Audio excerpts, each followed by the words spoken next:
BD news অ্যালার্টের আরও একটি সংবাদ সংযোগে আপনাদেরকে স্বাগতম। যেদিন শেখ মুজিবুর রহমানের কবর জিয়ারত করেছিলেন তারেক রহমান, বিএনপির ভারপ্রাপ্ত চেয়ারম্যান তারেক রহমান 2004 সালে শেখ মুজিবুর রহমানের কবর জিয়ারত করেছিলেন। সেই ঘটনার কথা তুলে ধরেছেন জাতীয়তাবাদী যুবদলের কেন্দ্রীয় নির্বাহী কমিটির সভাপতি আব্দুল মোনায়েন মুন্না। বুধবার 16 জুলাই দিবাগত রাত 3টার দিকে নিজের ভেরিফাইড ফেসবুক আইডিতে একটি পোস্টে সেই কথা তুলে ধরেন তিনি। পোস্টটি বিডি নিউজ অ্যালার্টের দর্শকদের জন্য হুবহু তুলে ধরা হলো।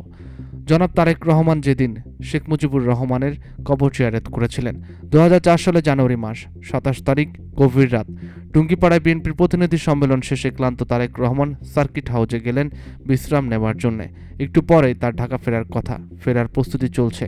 তারেক রহমান গাড়িতে উঠে ঢাকার উদ্দেশ্যে রওনা হলেন। আচমকা সবাইকে অবাক করে দিয়ে গাড়ি ভর উল্টো দিকে চলা শুরু করলো। তারেক রহমানের সঙ্গে থাকা বিএনপি তৎকালীন সাংগঠনিক সম্পাদক আমানুল্লাহ আমান, রুহুল কুদ্দুস তালুকদার দুলু সহ গাড়ি বহরের সাথে থাকা অন্যান্য নেতারা হকচকে গেলেন। তারা কিছুই বুঝে উঠতে পারছিলেন না, কোথায় যাচ্ছে কেউ জানে না। প্রশ্নের জবাবে তারেক শুধু মুচকি হেসে বলেছিলেন, আমরা এক জায়গায় যাব, ব্যাস এতটুকুই। গভীর রাতে গাড়ি গিয়ে থামলো শেখ মুজিবুর রহমানের সমাধিস্থলে। এতক্ষণের সাসপেন্সের অবসান হলো। সবাইকে অবাক করে দিয়ে তারেক রহমান গাড়ি থেকে নেমে চলে আসলেন। সমাধিস্থলে খাদেমকে ডেকে তুললেন। সঙ্গে থাকা নেতাকর্মীদের নিয়ে শেখ মুজিবুর রহমানের কবর জিয়ারত করলেন তিনি। বাংলাদেশের কদর্য আর কাদা ছোড়াছুড়ি রাজনৈতিক সংস্কৃতিতে যে কয়টা সুন্দর দৃশ্য আছে, তার মধ্যে সবথেকে সুন্দরতম দৃশ্যটি জন্ম হলো তারেক রহমানের হাত ধরে।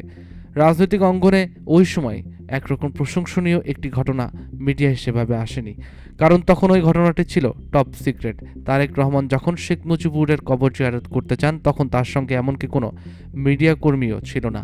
তারেক রহমান প্রচার চাননি, তিনি এমনকি এই ঘটনা নিয়ে কোনো রাজনীতিও করতে চায়নি।